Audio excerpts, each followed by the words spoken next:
Iedereen van harte welkom, wie kent het Fries van. Hier is Dogert van in Dorp, uit Droegeham. We show hier ik wil de meesten zowel thuis als hier om ons heen van harte welkom heten. Het is Droegeham, het is weer druk bezet, dus het is hartstikke mooi. Je hebt zo hier achter ons Haarsma staat. Dat is een oud gebouw. Verderop in de uitzending krijg je precies te jaren wat het inhoudt en waarom het gesteerd. Het belooft echt een fantastische weekend te worden. We hadden in totaal 4 optredens eigenlijk per dag. En we beginnen dit optreden, op deze dag eigenlijk, mijn fantastische optreden. Vind ik persoonlijk ik. Dat is onze goochelaar, Henk Prins. Henk is 1 keer Vlaams kampioen geworden. En wat nog knapper is, 2 keer Nederlands kampioen. En we zijn natuurlijk hartstikke trots dat we samen hier in de Dorp hebben. En hier zullen we eens even hier zo wat keuzes vertonen. Henk, wat mij altijd beneden, du bent goochelaar, bent je goed erin. Hoe bent je precies begonnen met goochelen?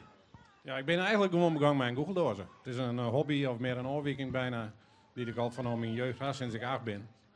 En ik ben er eigenlijk nooit mee opgehouden, het is nog steeds een hobby.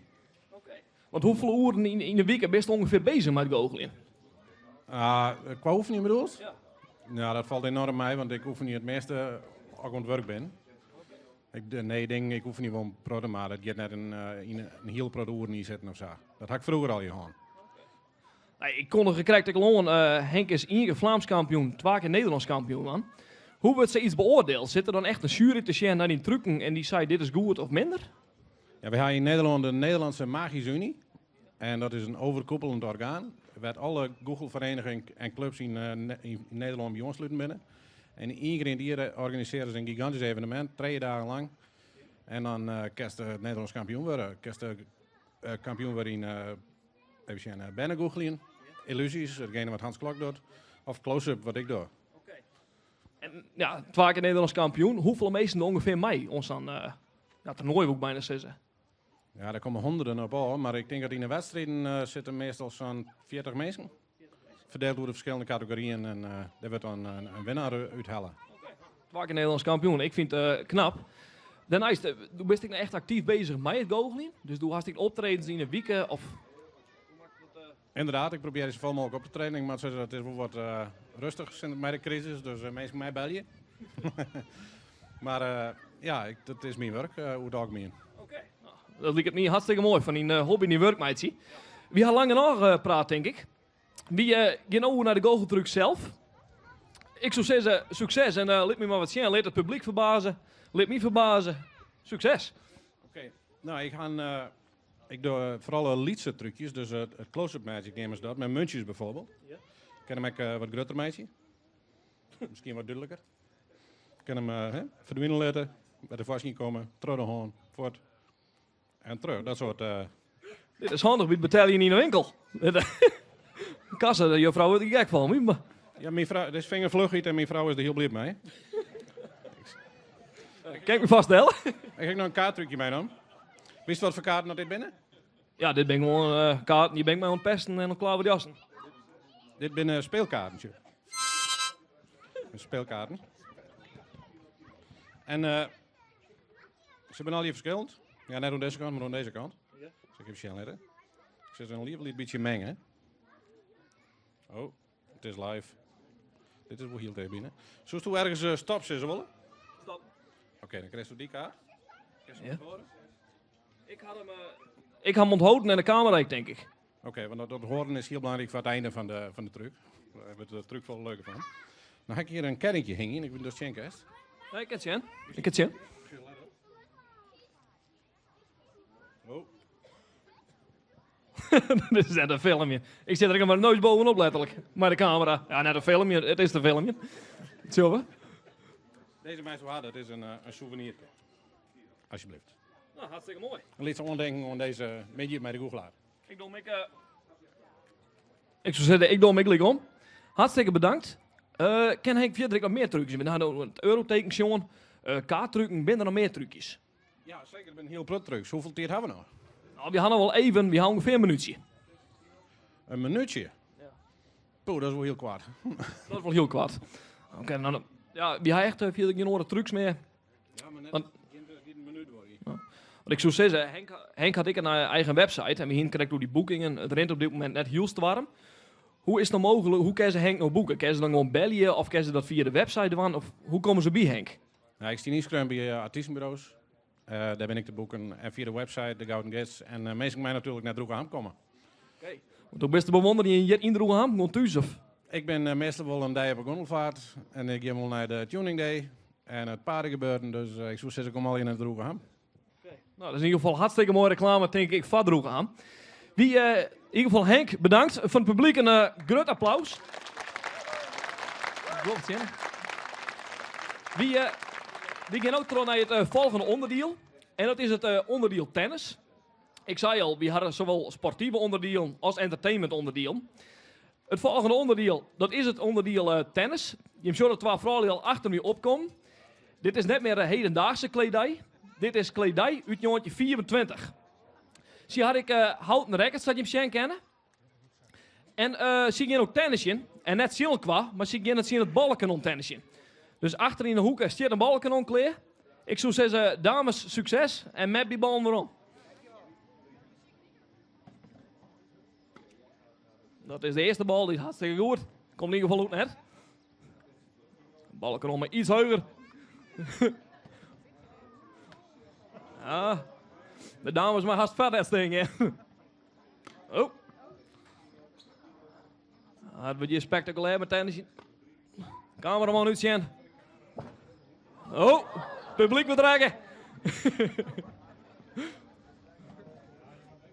Zo, dat gaat best. Oh, dan hebben we dus goochelaar gaan trekken. Oh, en Harma. Broek je hem vaak dit balkanon of is het een uitzondering? Bij de training broeken we wolles, ja. Bij de training broek je hem dat ding vaak? Net vaak? Maar wolles, ja. Nou, ik zou het hier net helemaal van harte de tennisje. Komt het door de strakke kleren of? Het komt meer tot rennersrekkers, want ik ben hout en daar ben ik net mee gewend. Dus je moet één oefening. Oké. Nou, dat word ik even inzoomt op die tennisrackets. Het veert nooit minder mee of waar kan je het over hebben? Nee, helemaal niet. Het is wat lietser. Het is wat liefst. Heel wat wordt een grote vlak. Wat makkelijker. Dus dat wordt iets moeilijker. Dat is van ervaren, man. Ik zou zeggen, nog even succes. Gin terug. Met nog lekker over het balken overom. Ja, dan mag natuurlijk ik bal oproemen worden. De bal moet vodskaart, de balkanon leeg. Ja, dat ben je, hè. Huppakee. En het publiek kan haast al je bukken, hè. Want dan gaan we trooien. Oh, iets te hoog. Dames, die maar springen. Ik wil zweren of afholen, Sjer. Oh. En het publiek mij gerust meiden, man. Sla die bal maar weer om. Dames, we hadden de dames gewoon in de oude kledij. We gaan nu oer naar het heden. Dus dames, in ieder geval bedankt. Een applausje van het publiek. En ook komen de mannen op. Dit zijn Matten en Dictus. En nou, dat is geen klein, dat ben geen klein uit jongetje 24. Ik deze man maakt even gebroek van het balkanon. Om even demonstreren te laten zien hoe dat werkt. Ik ging straks nog even een interview met deze man houden. Om te zien van ja, zit je in de leden bij een vereniging? Hoe ziet de vereniging eruit? Ondertussen we de bal even verzamelen. We even opnieuw in het balkanon dienen. Had even tijd nodig. Ik zou het balkanon personeel, dat zitten we. En dat gaat er wel zien aan. Man, succes. Strakke kopjes, goed concentreert zich ook al. Bijna. Oh, dat was een punt voor het Zimpentij West. Net fout. Huppakee, menen. Ja. Ding op mijn camera. Dan gaan we straks helemaal geen beeld meer van u Droegeham. En zo wil ik zeggen dat Droegeham is echt sportief. Ik goed onderlijn, hè. Voetbalvereniging, tennisvereniging, die hebben ze al, hè. En Dictus. Ja, je mag het even een hartstikke mooi punt. De tennisvereniging, hoe ziet het eruit? Hoeveel leden heb je hem op dit moment? Omheen hebben we om de 80 leden ongeveer. Rondom 80 leden, dus het is een hele goede vereniging. Ja, dat vinden wij wel. Ze zijn actief al hier, dus dat moet je ja. Hartstikke mooi. En de tennisvereniging zelf, is dat iets voor jongere mensen of is dat iets meer voor oudere mensen? Wat is precies de leeftijd in de vereniging zelf? In uw vereniging zit het, nou, ik denk eigenlijk inmiddels zo rond om de 30, 40 ongeveer. Dus ik ben bij ons meer senioren als junioren. Duidelijk. Nou, ik hoop in ieder geval heel veel succes. Ik in de competities verder. We gaan de man tennis hier nog even terug. We gaan ondertussen naar het filmpje van de dag. We hadden een filmpje opgenomen en het gaat over de geschiedenis van Droegelham. Echt het oudste stukje van Droegelham laten we zien.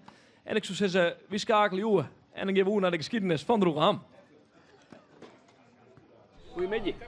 We staan hier op het oudste gedeelte van Droegelham. We gaan jullie vertellen hoe het monument en hoe het kerken. En de twee mannen met waar ik dat jullie dwang in, dat zijn Siem Hoeksma en Klaas de Jong. Klaas, de kerk is net helemaal op de achtergrond. Wanneer is die gebouwd? Jouke, die kerk achter u is gebouwd in 1200. Maar in de 19e eeuw werden de kerken dus tegen bouwvallig. Ja. En toen is er afgebrutsen en een nieuwe kerk kwam in de stijl van de oude. De toer en nog steeds de oude. De toer is het oude gedeelte, het stuk erachter is nee. Klopt, ja, ja. We staan bij een prachtig mooi monument. Siem, wat houdt het monument precies in? De kei uit de Wouden, dus uit Droegelham, die weer lichter als de kei van de Klaai. Ja. En Droegelham is die bekend als die veemerken. En als er dan een keper een koe kocht Ja. en hij boer net genoeg Jan, dan zei de keerman, het is geen droge hamster. Nee, precies, omdat het tenner is. Ja. Nou, je had vroeger een brinkwest. Kan je me uitlezen wat wie precies die brink? Ja, nou die hoezen staan, daar werd vroeger een plein met bjemmen en dat weer de brink en daar werden die veemerken gehouden. Oké, dus dat weer het centrale plein in Droegelham. Ja, klopt, ja. We hadden op het decor bij de live-uitzending hadden we een prachtig mooie slot op de achtergrond. Ja. Het Haarsma-slot. Ja. Wat hoorde dat precies in? Het Haasmaslot is gebouwd in 1770 door de raadsheer van Doos van Haasma. Ja. Dat was een riek man, die was de zoon van een Grietman, de vroegere burgemeester. Ja. En dat slot is weer afgebrutsen in 1808. Oké, dus er is helemaal niks meer van hoe. Nee, dat is niet, ja, er is nog een straat namelijk het Slotsteepaad en de Slotstritten. Ja. En we gaan seniorencomplex het Slotstee. Nou, op een centrale plein zou de brink wie je. Jij had natuurlijk kroegen. Klaas, hoeveel kroegen hier weer? Jouke, de wien in Droegelham twee kroegen, hadden west twee herbergen. Ja. En van die twee herbergen is Jooterdij nog 1 uur het mooie café De Ham. Dat Oké. midden in de dorp staat. Inderdaad, dat kennen we hartstikke hè. In ieder geval bedankt voor deze informatie. Ik denk dat het even heel leerzaam was had om iets over de geschiedenis van Droegelham te leren. We gaan weer door naar de live-uitzending. Dank u.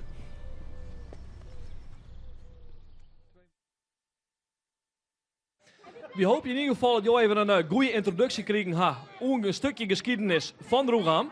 We schakelen nog snel weer naar het heden. We staan namelijk bij de Capo, de plaatselijke braasband uit Droegelham-Zelwijk. Ik sta hier met Renny. Renny, zullen eens even iets vertellen over ons teams van de Capo. Wanneer ben je begonnen met de Capo?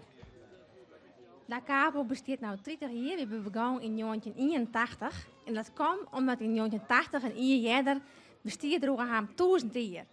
En als slotoptreden kwam toen Braas bij de woordzang van dit boetenpost kwam een heel mooi optreden verzwaringen. Toen we een paar hamsters in zijn, dat willen we graag in ons eigen dorp hebben. En zo hebben we begonnen met de oprichting van de Capo. En de Capo de naamkring en dat betekent vanaf het begin. Vanaf het begin. Nou, je bent inmiddels al een mooi tijdje bezig. Wie zou je een prot leden ik zitten? Hoeveel leden hebben precies bij deze vereniging? Op dit moment hebben we ongeveer 15 leden. 15 leden. Dus je kent al wat leden in de broek als ze nog melden willen. Ja, vinden we geweldig dat iemand dat wou. Mooi. Nou, natuurlijk is dit net het enige optreden van je in dit hier. Wat voor optredens hebben normaal nog meer? We werken heel vaak mee aan evenementen in Droegelham. Een heel goed evenement is natuurlijk de Gondelvaart op wielen. Die versieren dus eigen ween en spelen daar mooie muziek op. Ik leer altijd op Koninginnedag het Wilhelmusjaren, maar wat muziek eromheen. 4 mei hebben we hebben eigen concerten zoals Lente als in de Jest. En tijdens de kerkdiensten doen we altijd mee. Dus een druk orkest, dat ik het zei, hè? Ja. Tuurlijk. En je moet ook voor u spelen. Wij gaan het stuk precies hoe we spelen gaan. Het stuk heet Frida's Whiskers. Het gaat om een poes. Eerst is de poes heel rustig. En langzamerhand, ik hoop dat je met de muziek goed jaren kennen, wordt de poes wat onrustig en wat drokker. En op een gegeven moment ging de poes in de gardien. We hebben zijn eigen poes meenam en die zit je voor. Ik zou zeggen een heel groot succes met spelen. En ik vooral met het uitbeelden van dit stuk. Ik let het wordt aan je moe. Succes!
Hartstikke mooi.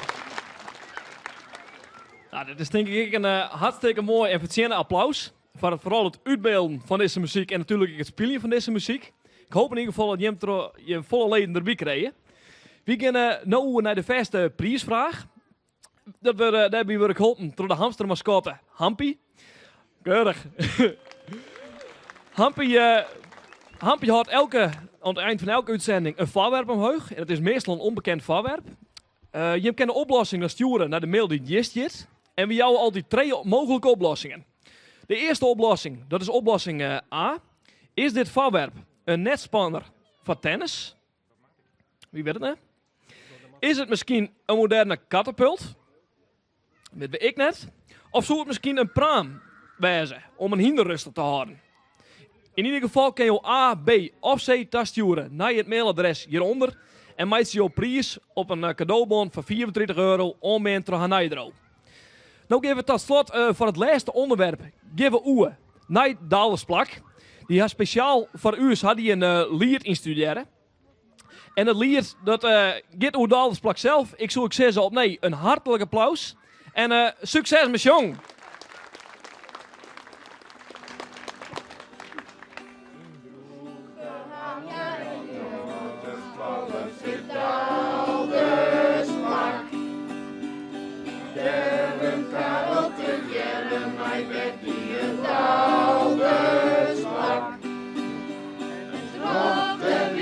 Van 9 tot 4 begeleiden ze kussens bij volle plezier. In dat Dalensplak, ja, in dat Dalensplak.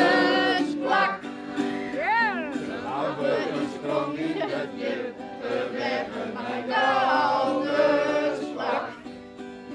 Een mooie locatie voor dijkbedoeling in dat Dalensplak. Kinderen werken mij verven en klein, maar wat doe ik mijn jurk is soms zo vrij. Dat alles komt, ja, in dat alles het Dalensplak. En lekker op met mij het leerlijkste van Dalensplak. Bij een museum, een parkingsgarage van Dalensplak. Rondom als ze al in de west.